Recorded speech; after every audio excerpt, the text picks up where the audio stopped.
අද මගේ කතානායකයා ආදරණීය තුම්මුල්ල සරසවිය කොළඹ විශ්වවිද්‍යාලය ගැන. ඉතින් උසස් පෙළ ගණිත විද්‍යාව හදාරන මගේ ආදරණීය දරුවන්ට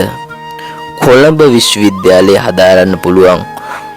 උපාධි පාඨමාලා පිළිබඳව දැනුවත් කරන්න තමයි මගේ මේ බලාපොරොත්තුව. ඉතින් වෛද්‍ය විද්‍යාව, ජෛවීය විද්‍යාව, භෞතික විද්‍යාව, ජෛව රසායන විද්‍යාව හා අණුක ජීව විද්‍යාව, කර්මාන්ත රසායනය හා ගණිතමය මූල්‍ය, භෞතික චිකිත්සක, හෙද, තොරතුරු sannivedana තාක්ෂණය, ආයුර්වේද වෛද්‍ය විද්‍යාව හා ශල්‍ය,